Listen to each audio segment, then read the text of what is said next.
Preposition सीखने से पहले ये देखना जरूरी है कि प्रीपोजिशंस क्या होती हैं, इनकी ज़रूरत क्यों है।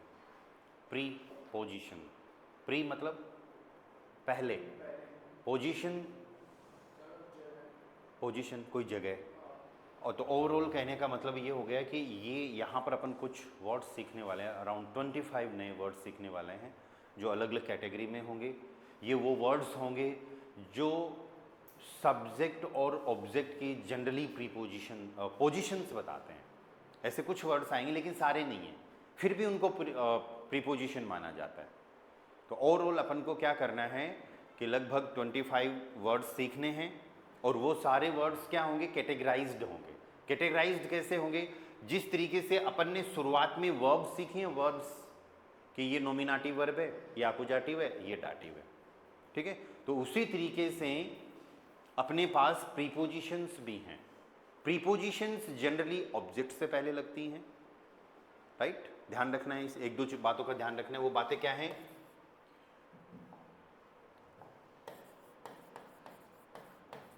प्रीपोजिशन के हमेशा बाद क्या आएगा, एक ऑब्जेक्ट। और ऑब्जेक्ट अपन ने दो तरीके का सीख रखा है, एक तो आकुजाटिव और एक डाटिव।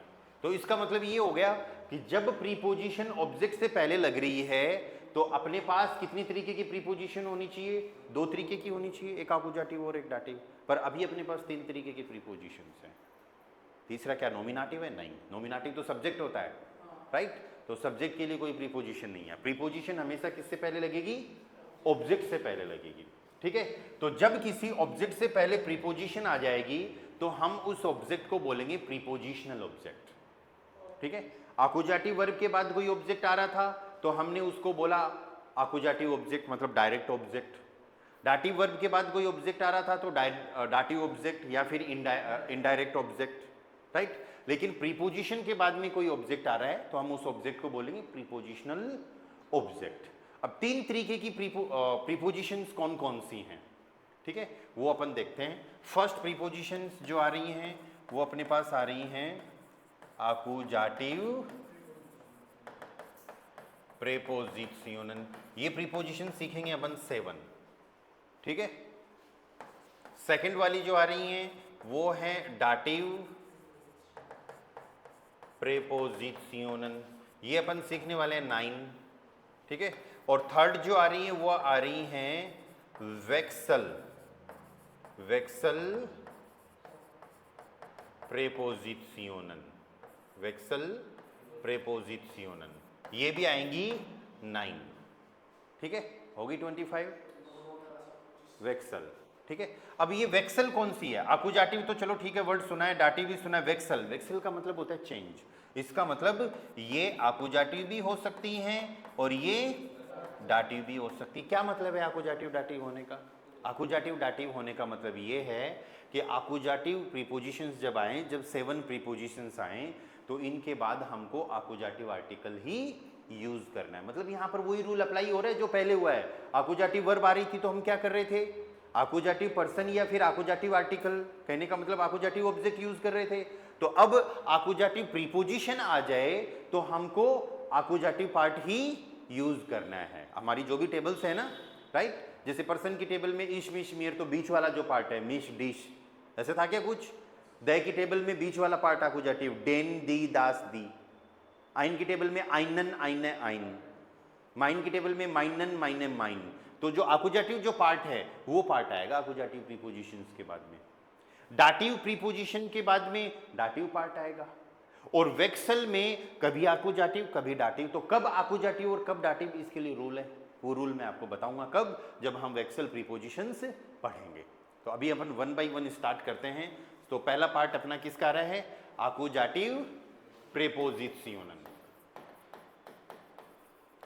आकुजाटिव प्रीपोजिशनल, ठीक है। अब आकुजाटिव प्रीपोजिशंस जब भी हम यूज करेंगे तो अपने पास दो तरीके के सेंटेंस के स्ट्रक्चर आ सकते हैं। दो तरीके का सेंटेंस का स्ट्रक्चर कैसे कैसे हो सकता है, देखो, पहले सब्जेक्ट आ सकता है, सेकंड पोजीशन पे वर्ब, और उसके तुरंत बाद हाँ कौन सी, कोई सी भी हो, चाहे आकुजाटिव हो चाहे डाटिव हो। जब डाटिव पढ़ेंगे तब भी यही स्ट्रक्चर फॉलो होगा। उसके बाद प्रीपोजिशन आ सकती है और फिर एक ऑब्जेक्ट आ जाएगा, या फिर ऐसे भी हो सकता है सब्जेक्ट आ गई, वर्ब आ गई, फिर एक ऑब्जेक्ट आ गया, फिर एक प्रीपोजिशन आ गई, ठीक है, और फिर एक ऑब्जेक्ट आ गया। तो अब आप क्या करोगे, आर्टिकल किसके अकॉर्डिंग लगाओगे, वर्ब के अकॉर्डिंग लगाओगे या फिर प्रीपोजिशन के अकॉर्डिंग आएगा? ऑब्जेक्ट तो आ रहा है ना अपने पास, सब में आ रहा है ऑब्जेक्ट।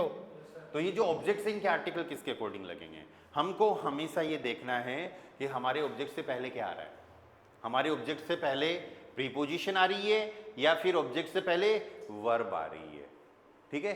अगर ऑब्जेक्ट से पहले वर्ब है, वर्ब के हिसाब से आर्टिकल लगाओ। अगर ऑब्जेक्ट से पहले प्रीपोजिशंस हैं तो प्रीपोजिशन के हिसाब से आर्टिकल लगाओ।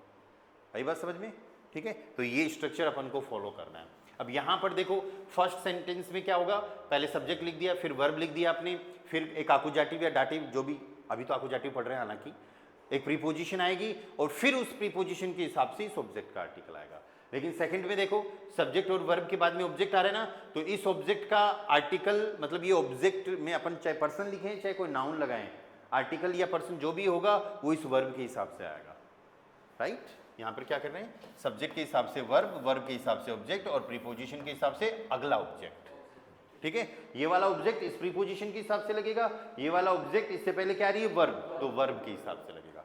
चलो अभी प्रीपोजिशंस देखते हैं, कौन कौन सी प्रीपोजिशंस अपने पास आकुजाटिव में। जो 7 वर्ड्स आपको लर्न करने हैं वो हैं फ्यूर, ओने, गेगन, बिस, डोर्स, एंटलांग। ये 7 वर्ड्स लर्न करने। इनके बाद हमको आकुजाटिव ही यूज करना है। इनके तुरंत बाद क्या करोगे, आकुजाटिव यूज करोगे। फ्यूर पहले आया क्या ये वर्ड? आया क्या? कई बार आया होगा। फ्यूर का मतलब होता है फॉर, के लिए। ओने मीन्स विदाउट, के बिना। गेगन का मतलब होता है अगेंस्ट, या फिर अगेंस्ट हो गया, या फिर अराउंड, या अराउंड का मतलब हो गया यहाँ पर आसपास। अराउंड का मीनिंग क्या हो गया, आसपास, ठीक है। बिस, बिस का मतलब हो गया टिल तक, ओके। ओम का मतलब हो गया एट, एट हम इसको यूज करेंगे फिक्स टाइम के लिए, किसी एक पर्टिकुलर समय पर। अभी थोड़े दिन पहले यूज कर रहे थे ना बुक में, है ना, कल ही यूज कर रहे थे अपन। 1 कब, कितनी बजे, 10 बजे, तो ओम सेन हुआ, वो फिक्स टाइम के लिए था, ठीक है। इसी तरीके से ओम का मीनिंग अराउंड भी होता है। अराउंड का मतलब यहां पर हो गया चारों तरफ, चारों तरफ, या जैसे टेबल के चारों तरफ। डोर्स, डोर्स का मतलब होता है वाया, या फिर या थ्रू, किसी चीज से होकर। एंड एंटलांग का मतलब हो गया अलोंग। अलोन नहीं, अलोन तो अकेला होता है। अलोंग, अलोंग किसको बोलते हैं, या किसी चीज के किसी जगह के साथ साथ, सहारे सहारे, या फिर किनारे किनारे, राइट। पैरेलल जिसको कहते हैं, पैरेलल, राइट। जैसे ये टेबल का किनारा है तो इसके साथ साथ यहां इधर, राइट। तो ये 7 वर्ड्स हैं, 7 आकुजाटिव प्रीपोजिशंस हैं, ये हमको यूज करनी है। हम इनके सेंटेंसेस बना के इनका प्रॉपर इसकी लर्निंग करते हैं। देखो फ्यूर, पहला क्या रहे है, फ्यूर। फ्यूर का मतलब फॉर, ठीक है। फर्स्ट देखो,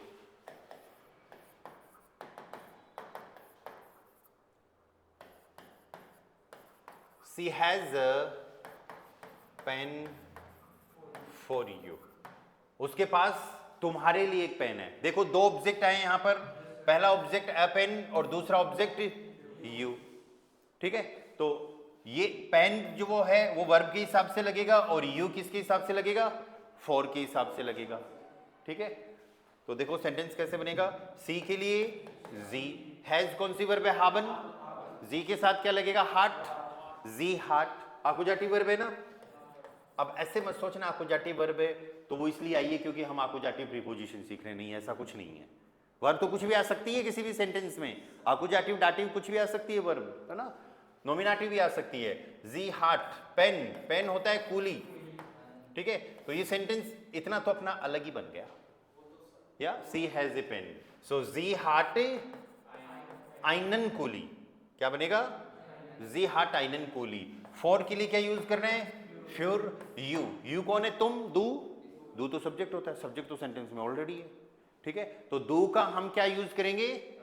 आकुजाटिव। क्यों आकुजाटिव क्यों यूज करेंगे? क्योंकि हम आकुजाटिव प्रीपोजिशन लर्न कर रहे हैं, है ना। तो ये वर्ड क्या है? आकुजाटिव है। ये सारे वर्ड्स क्या है? आकुजाटिव है ना। तो फ्योर डिश, दो का आकुजाटिव क्या बन गया? डिश। जी हाट einen Kuli für dich, कि she has a pen for you. Okay, one more sentence. और सेंटेंस देखो, हम दो सेंटेंसेस करेंगे ताकि सारी प्रीपोजिशंस कवर कर सकें। अनदर सेंटेंस देखो, my brother brings a cake for your father। मेरा भाई तुम्हारे पिताजी के लिए एक केक लेके आता है, ठीक है। मेन फोकस अपन को फॉर वाले पार्ट पे करना है, हालांकि सेंटेंस तो पूरा ही बनाना है। माई ब्रदर सब्जेक्ट है ना, यहाँ पे क्या आ जाएगा? Mine ब्रूडर, mine ब्रूडर। ब्रिंग्स के लिए वर्ब क्या आ जाएगी? ब्रिंग्ड, ब्रिंग्ड लाना, काउफन खरीदना होता है। एक केक ला रहा है, आइनन कुखन, आइनन कुखन, एक केक लेके आ रहा है भाई, एक केक लेके आ रहा है। किसके लिए लेके आ रहा है केक? या फ्योर फाटर, फाटर कौन है? मेल। फ्योर है आकुजाटिव, और टेबल किसकी आएगी? दाइन की। सो दाइन की टेबल में आकुजाटिव मैस्कुलिन देखोगे, मेल वाला पार्ट देखोगे, तो अपन को क्या मिलेगा यहाँ पर? दाइनन। जैसे आइनन, माइनन, दाइनन ऐसे होता है ना। टेबल याद है क्या आप लोगों को? देखो इस पार्ट में भी टेबल अगर याद होगी तो ये सारी चीजें इजीली समझ में आ जाएंगी। अगर यहाँ पर भी टेबल आपको क्लियर है तो इजीली समझ में आएगा, अदरवाइज तो कंफ्यूजन रहेगा कि ये दाइनन कहाँ से आ गया, ठीक है। फ्योर की कहानी समझ में आ गई, फोर के लिए। ओके, कई बार आप ऐसे भी बोल सकते हो, रुको मैं तुम्हारे लिए ला रहा हूं, तुम्हारे लिए। वाट इश ब्रिंग फ्योर डिश आउक, तुम्हारे लिए भी ला रहा हूं। आउक का मतलब क्या हो गया? ऑल्सो। या वाट मीन्स वेट, वेट करना, है ना। इश ब्रिंग फ्योर डिश आउक, आउक मतलब ऑल्सो, एक ही मीनिंग होता है आउक का, ठीक है। नेक्स्ट प्रीपोजिशन देखो, ऑन है, विदाउट, के बिना। Second preposition is on means without, के बिना। सेंटेंस देखो,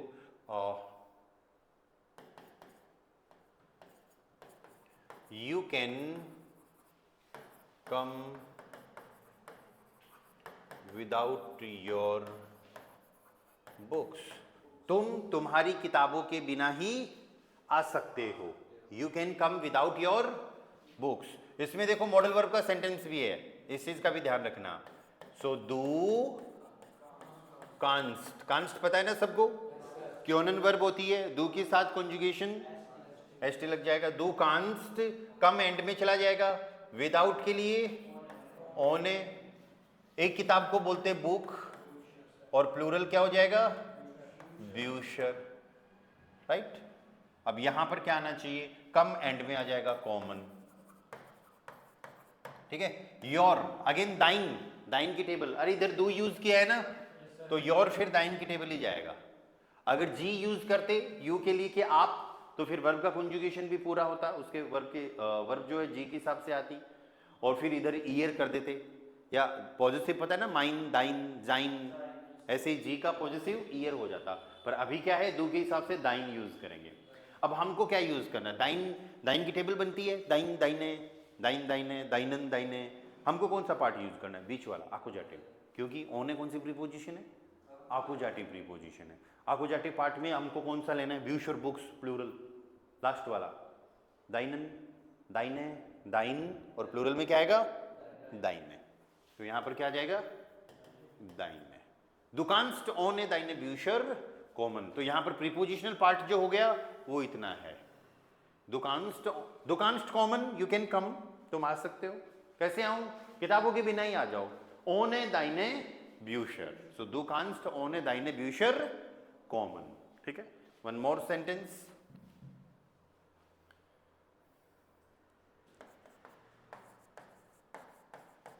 आई एम नॉट गोइंग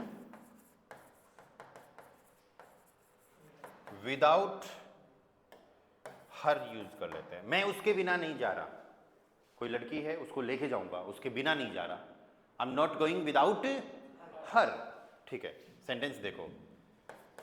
इश गे. काइन आएगा कि निष्ठ आएगा? निष्ठ. क्यों? क्योंकि जाने को मना कर रहे हैं. वर्ब को, एक्शन को मना करते हैं. काइन को कब यूज करते हैं? जब नाउन को, इंडेफिनिट नाउन को मना करते हैं. तो इश गे निष्ठ, आई एम नॉट गोइंग. इश गे निष्ठ ओने. लड़की है जी, जी का अपोजिटिव जी रहता है ओने जी. या इश गे निष्ठ ओने जी.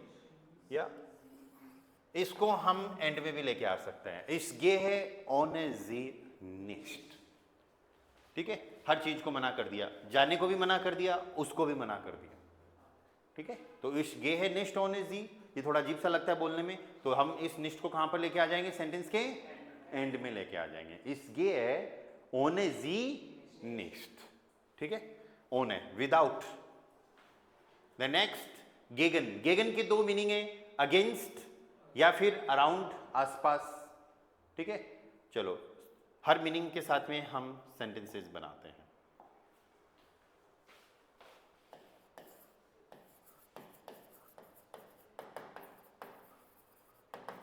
सबसे पहले अगेंस्ट का ही बना लो.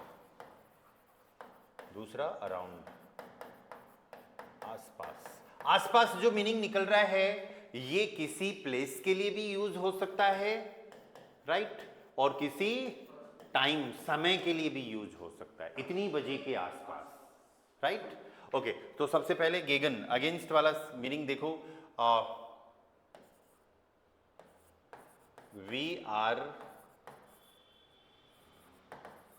Against the exam. कि ये जो एग्जाम हो रही है हम उसके अगेंस्ट हैं, कि एग्जाम नहीं होनी चाहिए. We are against the exam. तो वीयर जिंट गेगन.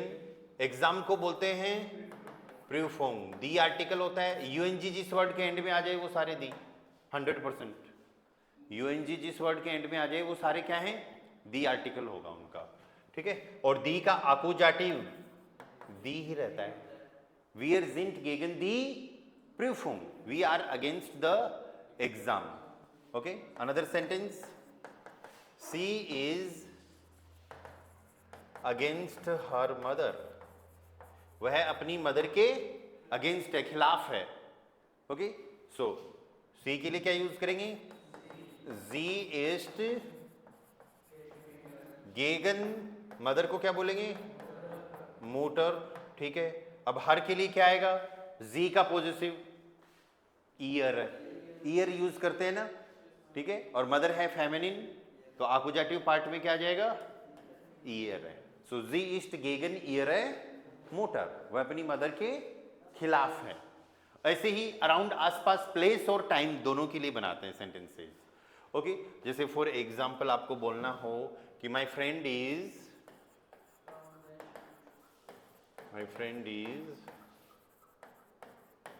Around the school. मेरा फ्रेंड जो है वो स्कूल के आसपास है. ठीक है. तो इसका सेंटेंस देखो. माई फ्रेंड के लिए क्या यूज करेंगे? Mine friend east. अराउंड के लिए क्या आ जाएगा? गेगन. दी शूल है. दी का अपोजिटिव दी ही रहेगा. ठीक है. अरे नॉमिनेटिव से अपोजिटिव पार्ट में आते हैं तो क्या चेंज होता है? मैस्कुलिन पार्ट ही तो चेंज होता है. आइन का आइनन, डेर का डेन, माइन का माइनन. बाकी दी का दी रहता है, दास का दास रहता है, प्लूरल में दी का दी रहता है. ऐसे आइन, माइन, जाइन सब टेबल में सेम ही फॉलो होता है. नॉमिनेटिव और अपोजिटिव मैस्कुलिन मेल वाले पार्ट के अलावा सेम रहता है. ठीक है.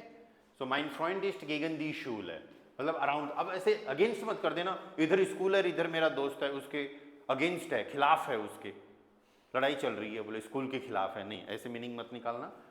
ठीक है, अराउंड द शूल है मतलब उसके आसपास है तो गेगन। अगर समय की अगर अपन बात करें, फॉर एग्जाम्पल क्लास 10:30 के आसपास स्टार्ट होती है, या द क्लास स्टार्ट्स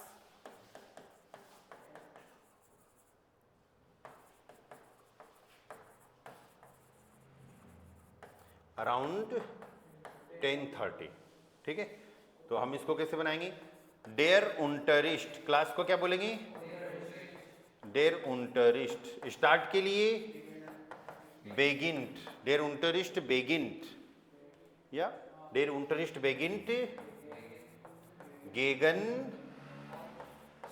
सेन उवर द्राइसिस। देखो उवर लिखना बाद में है लेकिन बोलना बीच में है, सेन उवर द्राइसिस, डेयर उन्टरिस्ट बेगिंट सेन उवर द्राइसिस। अपन ने ग्रामर पढ़ी थी क्या, सेपरेबल वर्ब्स, जिसमें एक प्रीफिक्स होता है वो एंड में चला जाता है, तो ऐसे एक सेपरेबल वर्ब भी अपन यहाँ स्टार्ट के लिए यूज कर सकते हैं। स्टार्ट के लिए सेपरेबल वर्ब में एक वर्ब आती है अनफांगन, अनफांगन, तो उसमें क्या होगा, आन एंड में चला जाएगा। तो हम यहाँ पर अब बेगिंट यूज करने की बजाय ऐसे भी कर सकते हैं, फैंक्ट गेगन सेनवर द्राइसिस आन, पर वो तो तब यूज करेंगे जब अनफांगन वर्ब यूज करेंगे, ठीक है। बेगिनन यूज करना है तो सिंपली उसको सेकंड पोजीशन पे यूज कर लो, है ना। तो ये वर्ब थी अनफांगन और बेगिनन, दोनों का मतलब स्टार्ट होता है बेगिन होता है। ओके, सो ये गेगन हो गया। गेगन का मीनिंग क्या हो गया, अगेंस्ट या फिर अराउंड। नेक्स्ट आ रहा है बिस, टिल। अगर क्लास 10:30 बजे तक शुरू होती है, मतलब पहले नहीं होगी, इतनी बजने के बाद ही शुरू होगी, या फिर इतनी बजे फिक्स अगर स्टार्ट हो जाएगी, तो उतनी बजे तक की अगर बात करते हो, या फिर क्लास आपको बोलना हो कि एक ड्यूरेशन चलता हुआ आ रहा है और इतनी बजे तक चलेगी, ठीक है, तो उसके लिए देखो क्या सेंटेंस होगा, बिस प्रीपोजिशन यूज करते हुए अपन सेंटेंस बनाएंगे। नहीं, और भी चीजों के लिए यूज होता है। बिस का मीनिंग क्या हो गया, टिल, तक। जैसे for example class lasts till 11:30 o'clock। lasts का मतलब क्या हो गया, चलना, लास्ट की चलती है। लेस्ट ये लास्ट वो नहीं है, आखिर वाला नहीं है। लेस्ट का मतलब होता है एक ड्यूरेशन, कोई ड्यूरेशन होना, और इसके लिए अपने पास वर्ब है डाउवर्न। सेंटेंस बनेगा डेयर उन्टरिस्ट डाउवर्ड। लेस्ट के लिए क्या वर्ब आती है, डाउवर्न। इसका एक मीनिंग ये भी होता है टू टेक टाइम, समय लगना, किसी चीज में समय लगना, और ये हम हमेशा यूज करते हैं ड्यूरेशन के लिए। किसके लिए यूज करेंगे, ड्यूरेशन के लिए, राइट। अब क्लास घंटे भर चलती है, मूवी 2 से 2.5 घंटे 3 घंटे चलती है, तो एक ड्यूरेशन होता है ना, इतनी बजे से इतनी बजे तक, तो उसके लिए फिर वर्ब यूज करेंगे अपन डाउवर्न। डेयर उन्टरिस्ट डाउवर्ट बिस एल्फुअर द्राइसिस, एल्फुअर द्राइसिस। तो अब बिस आ गया, टाइमिंग आ गया, दैट मीन्स डिजिट्स आ गए, न्यूमेरिकल डिजिट्स आ गए ना, डिजिट्स आ गए, यहाँ पर नंबर आ गए, तो इसका मतलब आर्टिकल यूज नहीं करना। जब नंबर आ जाते हैं तो हम आर्टिकल यूज नहीं करते, ओके। बिस का एक स्पेशल यूज भी होता है, वो भी पढ़ेंगे अपन, लेकिन उससे पहले उसके क्वेश्चन का जवाब देता हूं मैं कि बिस टाइमिंग के अलावा भी और कहीं यूज होता है क्या, ठीक है।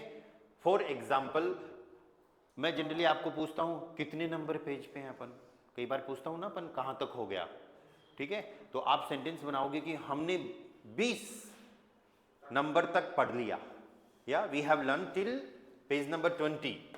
सेंटेंस बन रहा है we have learn till page number 20, मतलब 20 नंबर पेज तक हम पढ़ चुके हैं। यहां अपना सेंटेंस बनेगा पेपे स्वाई का। अरे हैव लर्न, पेपे स्वाई का सेकंड पोजीशन पे जाइन हाबन और वर्ब की थर्ड फॉर्म सेंटेंस के एंड में, आखिर में। ऐसे कुछ ग्रामर आई है क्या भैया? तो देखो वियर हाबन, अब सीखने में कोई प्लेस चेंज नहीं होता है ना, तो हाबन यूज करेंगे। प्लेस चेंज होता तो जाइन यूज करते, या वियर हाबन, लैंड चली जाएगी एंड में। 20 पेज नंबर 20, इसको हम बोलेंगे यस, वेरी गुड। जाइट, ये एक ही वर्ड है, जाइटनूमर स्वांसिश, और वर्ब की थर्ड फॉर्म एंड में, wir haben bis Seitennummer 20 gelernt। आ रही कहानी समझ में? ओके, ठीक है। अब bis का स्पेशल यूज क्या है? bis का स्पेशल यूज होता है, bis के साथ में एक डाटिव प्रीपोजिशन और ऐड होती है, वो भी मैं आपको अभी बता देता हूं, और डाटिव वाले पार्ट में भी अपन उसको पढ़ सकते हैं। bis का यूज होता है bis प्लस सुम ऑर्डर सुअर। सुम जब आएगा जब कोई नाउन आगे मैस्कुलिन या फिर न्यूट्रल हो, और सुअर जब आएगा जब कोई नाउन फेमिनिन हो। अब बिस सुम या फिर बिस सुअर का एग्जैक्ट मीनिंग निकल गया, टिल द। इसका मतलब हो गया कि कोई पर्सन कहीं पे जा रहा है और वो एक फिक्स जगह तक ही जा रहा है, बस इसके आगे नहीं जा रहा। कई बार आप लोगों के साथ ऐसे हुआ, बाइक पे जा रहे हो, फिर कोई बोलता है यार मुझे ही छोड़ दे, फिर आप बोल दो नहीं नहीं मैं तो बस वहीं तक जा रहा हूं, आपका मन नहीं होता ले जाने का, फिर आप सोचते हो कौन देख रहा है, चलते हैं आगे, ले जाते हो। जनरली ऐसे कहते हैं ना कई बार कि मैं तो बस वो गली तक जा रहा हूं, दुकान तक जा रहा हूं, मतलब उसके आगे नहीं बढ़ रहे आप, राइट। तो फिर उस टाइम पे आपको बिस सुम का यूज करना है या फिर बिस सुअर का यूज करना है। बिस यहां पर मीनिंग दे रहा है टिल का, और सु मीनिंग दे रहा है जाने का, कि वहां तक जाना। जैसे सेंटेंस कैसे बनेगा, the child is going till the school. The okay, पर एक चीज ध्यान रखना, यहां पर फिर ये आकुजाटिव नहीं है।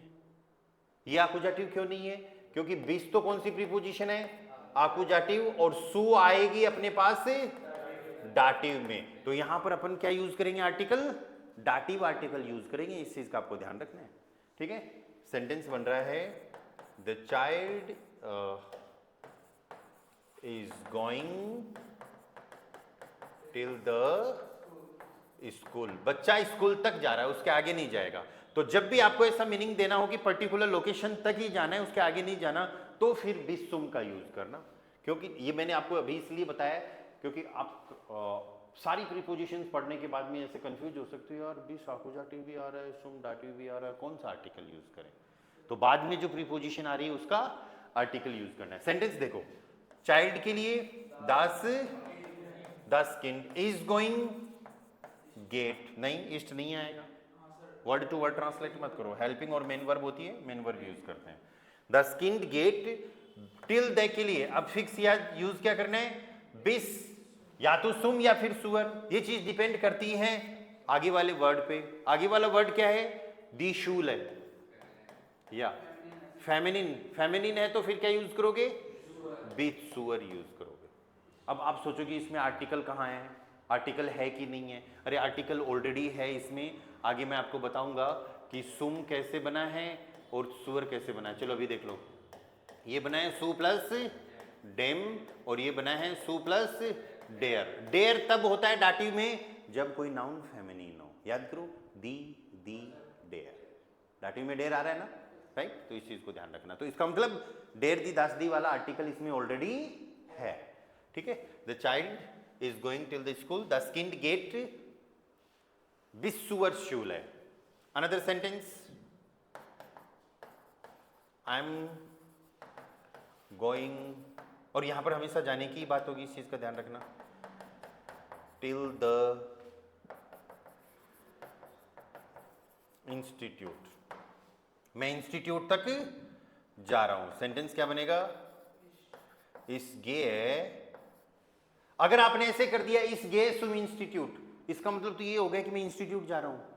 लेकिन जब ये बोलना हो कि मैं इंस्टीट्यूट तक जा रहा हूं, तक हम तब यूज करते हैं कि वहीं तक ही जा रहा हूं, आगे नहीं जाऊंगा, राइट। तो फिर बिस सुम का यूज करना है, इस गे बिस सुम। अब सुम क्यों आ गए यहां पर? क्योंकि इंस्टीट्यूट क्या होता है? न्यूट्रल होता है, इंस्टीट्यूट न्यूट्रल होता है। इस गे बिस सुम इंस्टीट्यूट। आगे बात समझ में? क्लियर है ये सारी चीजें? पंकज समझ में आ रही भाई? ओके, हाँ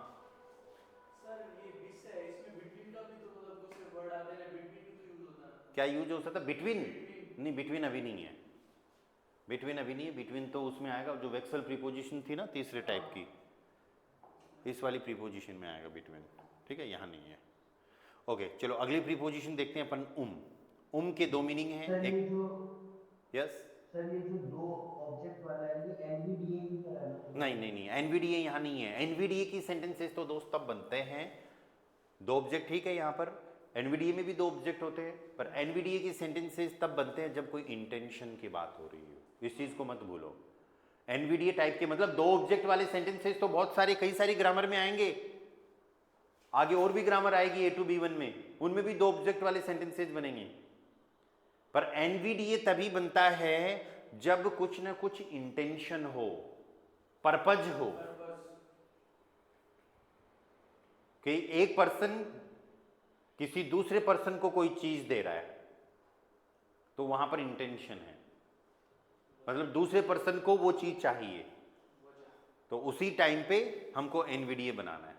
पर ये तो हम प्रीपोजिशंस वाले सेंटेंसेस बना रहे हैं। हाँ आप ये कह सकते हो कि कुछ प्रीपोजिशन वाले सेंटेंसेस एनवीडीए जैसे बन सकते हैं, पर एनवीडीए में बनाओगे तो फिर प्रीपोजिशन नहीं आएगी। और वर्ड मुझे टू, सेम एग्जांपल दो।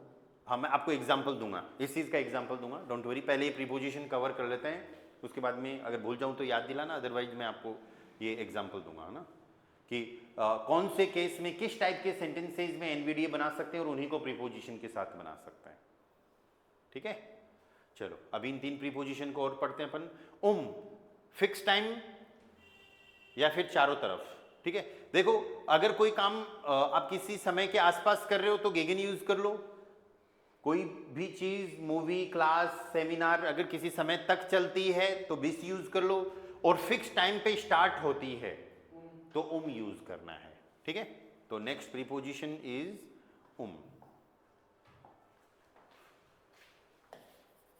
का एक मीनिंग तो हो गया एट। एट किस केस में? सिर्फ फिक्स टाइम के केस में। एट तो और भी जगह यूज होता है, राइट। प्लेस के लिए एट यूज होता है, पर्सन के लिए एट यूज होता है, अगर आप किसी पर्सन के यहाँ पर हो तो एट यूज होता है, राइट। पर वहाँ पर हमको इसको यूज नहीं करना, हमको इसको यूज करना है फिक्स टाइम के लिए। और दूसरा इसका मीनिंग क्या निकलेगा? अराउंड, दैट मीन्स चारों तरफ। तो फिक्स टाइम के लिए जैसे फॉर एग्जाम्पल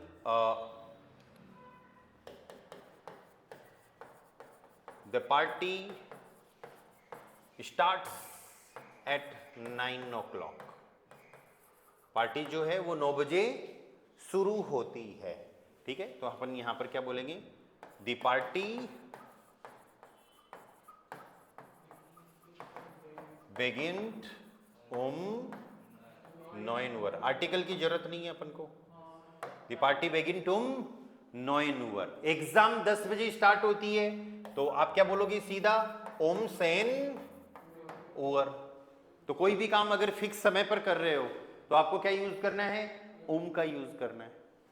ठीक है और दूसरा इसका यूज देखो अराउंड, चारों तरफ। इसका क्या सेंटेंस बनेगा?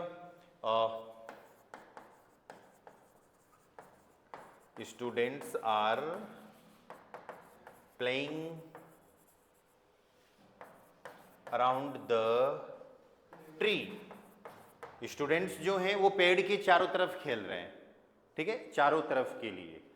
ठीक है तो यहां पर स्टूडेंट्स, स्कूल स्टूडेंट्स, और स्कूल स्टूडेंट्स को हम बोलते हैं शूलर। शूलर होता है ना स्कूल, शूलर से क्या बन गया? शूलर। अगर स्कूल के अलावा स्टूडेंट्स होते, जनरल कोई भी और स्टूडेंट होता तो हम स्टूडेंट या फिर स्टूडेंटन यूज कर लेते। अभी क्या बन रहा है? दी शूलर आर प्लेइंग स्पीलन, दी शूलर स्पीलन। अराउंड के लिए क्या यूज करना है? ओम। ट्री होता है बाउम, ट्री को क्या बोलेंगे? बाउम। मैस्कुलिन होता है डेर बाउम। ओम प्रीपोजिशन कौन सी है? आकुजाटिव। डेर का आकुजाटिव डेन। द शूलर स्पीलन डेन बाउम। द शूलर स्पीलन डेन बाउम। हम सब टेबल के चारों तरफ बैठे हैं। We are sitting around the chair, table, chair नहीं। तो सेंटेंस सीधा सीधा सा बन जाएगा। वियर बैठने के लिए वर्ब यूज करते हैं जित्सन। जित्सन का मतलब क्या होता है? टू सिट, बैठना। वियर जित्सन। चारों तरफ के लिए ओम। टेबल होता है टेश, ये भी मैस्कुलाइन है, तो यहां पर भी डेर का क्या हो जाएगा? डेन। वियर जित्सन डेन टेश। आई बात समझ में? सबसे पहले प्रीपोजिशंस के मीनिंग्स लर्न कर लो और फिर उसके बाद में ये देखना है कि ऑन प्रीपोजिशन इन 7 वर्ड के बाद सिर्फ आकुजाटिव पार्ट ही यूज करेंगे। ठीक है, चलो नेक्स्ट जो है अपनी प्रीपोजिशन दैट इज डूर्स। डूर्स का एक मीनिंग होता है वाया या फिर थ्रू, किसी चीज से होकर, वाया या फिर थ्रू। डूर्स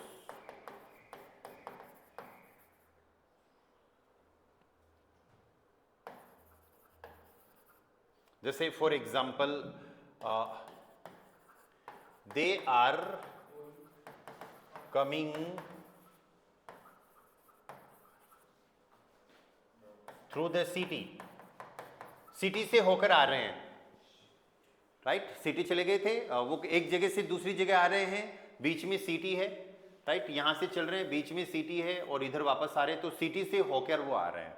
ठीक है, तो उस टाइम पे अपन को क्या यूज करना है, डूर्स यूज करना है। दे के लिए हम क्या यूज करेंगे, जी, जी कॉमन। डूर्स सिटी को बोलते हैं स्टार्ट, फेमिनिन वर्ड है दी, दी का आकुजाटिव दी रह जाएगा, जी कॉमन डूर्स दी स्टार्ट। ठीक है, they are coming through the city, we are going through the park, हम पार्क से होके जा रहे हैं, राइट। तो यहां पर सेंटेंस देखो, वियर, वियर गेहन,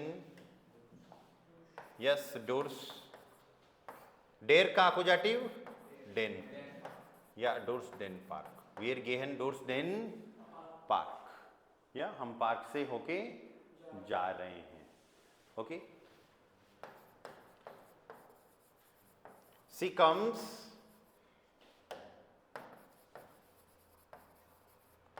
through the door, वह दरवाजे से आ रही है, तो जी, जी कॉम्ड डोर्स, या दी ट्यूअर होता है और दी का आकुजाटिव क्या रहेगा, दी, जी कॉम्ड डोर्स दी ट्यूअर, ये डोर्स हो गया। या किसी प्लेस से होकर, एक जगह से दूसरी जगह जा रहे हो लेकिन बीच में कोई एक प्लेस और आ रहा है, वहां से होकर अगर आप जा रहे हो तो आपको क्या यूज करना है, डोर्स। और लास्ट आकुजाटिव प्रीपोजिशन आपकी जो बची है नंबर जी1, दैट इज एंटलांग। एंटलांग का मतलब क्या होता है, अलोंग।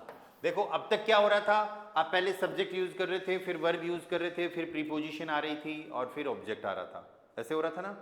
लेकिन इस एंटलांग प्रीपोजिशन के साथ में क्या होगा कि हमको पहले सब्जेक्ट यूज करना है, ठीक है, उसके बाद में वर्ब, उसके बाद में ऑब्जेक्ट, और ये एंटलांग प्रीपोजिशन सेंटेंस के एंड में आएगा, ये रूल है इसका। ठीक है, तो पूरी आकुजाटिव प्रीपोजिशन में सिर्फ एक प्रीपोजिशन ऐसी है जो हमको सेंटेंस के एंड में यूज करनी है। ठीक है, अब सब्जेक्ट के हिसाब से वर्ब का कंजुगेशन हो जाएगा और एंटलांग प्रीपोजिशन के हिसाब से ऑब्जेक्ट आ जाएगा। ऐसे मत सोचना कि अब वर्ब के हिसाब से ऑब्जेक्ट आएगा, नहीं, प्रीपोजिशन के हिसाब से ऑब्जेक्ट लगाना है। ठीक है, और एंटलांग का मीनिंग क्या हो गया, अलोंग, सहारे सहारे, किनारे किनारे। ठीक है, जैसे फॉर एग्जाम्पल यहां पर भी आने जाने की बात होगी, वियर गेहन दी स्ट्रासे एंटलांग। अब ये दी किसके हिसाब से आया है, एंटलांग के हिसाब से। दी स्ट्रासे का मतलब होता है रोड, गली, मतलब रोड जा रही है, गली जा रही है, हम उसके सहारे सहारे, उसके साथ साथ, जैसे जैसे रोड है वैसे वैसे हम आ रहे हैं, है ना, ओ सॉरी जा रहे हैं, वियर गेहन। ऐसे ही द स्किन्ड, किंड क्या होता है, बच्चा, द स्किन्ड कॉम्ट, द स्किन्ड कॉम्ट डेन वेग, वेग जो होता है मैस्कुलिन होता है, वेग का मतलब क्या होता है, वे, रास्ता। ठीक है, डेर आकुजाटिव प्रीपोजिशन आ रही है, डेर का आकुजाटिव डेन, सो द स्किन्ड कॉम्ट डेन वेग एंटलांग। एंटलांग कहां पर आ जाएगा, सेंटेंस के एंड में आ जाएगा, द स्किन्ड कॉम्ट डेन वेग एंटलांग। ओके, ऐसे ही डेयर टूरिस्ट, चलो प्लूरल कर देते हैं, दी टूरिस्टन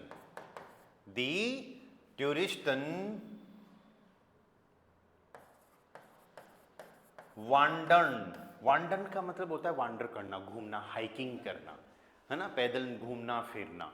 सो दी टूरिस्टन वांडन डेन फ्लूस एंटलांग। फ्लूस होता है रिवर या नदी, या रिवर नदी, मैस्कुलिन वर्ड है। डेयर का अपोजिटिव फिर क्या हो जाएगा, डेन हो जाएगा। सो डी टूरिस्टन वांडन डेन फ्लूस एंटलांग।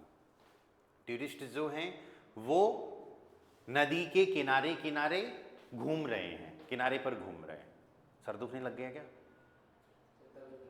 दाटिव में और दुखेगा भी तो, ये तो अपोजिटिव में। अच्छा, वैसे ही तबीयत खराब हो रही है, मुझे लगा अपोजिटिव प्रीपोजिशन सीख कर ही सर दुखने लग गया। तो डाटिव में क्या होगा?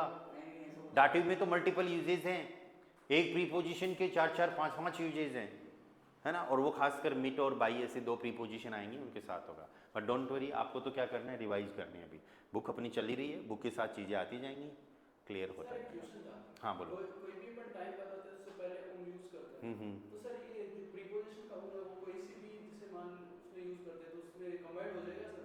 क्या हो जाएगा? कोई भी प्रीपोजिशन में अगर टाइम आ रहा है तो उससे पहले उम यूज कर सकते हैं? वो डिपेंड करता है कि आप फिक्स टाइम की बात कर रहे हो, किसकी बात कर रहे हो। देखो, समय के लिए अपने पास 3 प्रीपोजिशन है, टाइम के लिए 3 प्रीपोजिशन है, गेगन, बिस, उम। तो अगर कोई काम फिक्स समय पर हो रहा है, जैसे फॉर एग्जाम्पल आप क्लास की बात कर लो, पार्टी की बात कर लो, मूवी की बात कर लो, आपको ऑफिस का काम जनरली सरकारी ऑफिस वगैरह में 10 बजे शुरू होता है, ठीक है। तब आप क्या यूज करोगे? उम सेनुअर, ठीक है। अगर आप किसी पार्ट को ऐसे बोलते हो उम सेनुअर, इसका मतलब काम फिक्स एग्जैक्ट 10 बजे शुरू हो रहा है। आपको बोलना है कि 10 बजे के आसपास, कभी 5 मिनट पहले चला जाता हूँ, 9:50 पे चला जाता हूँ, 9:55 पे चला जाता हूँ, 10:05, 10 पे चला जाता हूँ, तो फिर क्या यूज करना है? गेगन यूज करना है। अगर वही काम किसी पर्टिकुलर समय तक की बात कर रहे हो तो फिर क्या यूज करोगे? बिस यूज करोगे, ठीक है। तो समय के लिए आप ये सारी प्रीपोजिशन यूज कर सकते हो ना। तो अपोजिटिव प्रीपोजिशन होगी। नेक्स्ट किसी क्लास में अपन डाटिव प्रीपोजिशंस लर्न करेंगे। डाटिव प्रीपोजिशंस के लिए अपन को 2 दिन चाहिए कम से कम, क्योंकि वो 9 है और मल्टीपल यूजेज है तो टाइम लगेगा, ठीक है। चलो ये तो कर लेना आप क्लियर। कोई डाउट क्वेश्चन हो तो बताओ।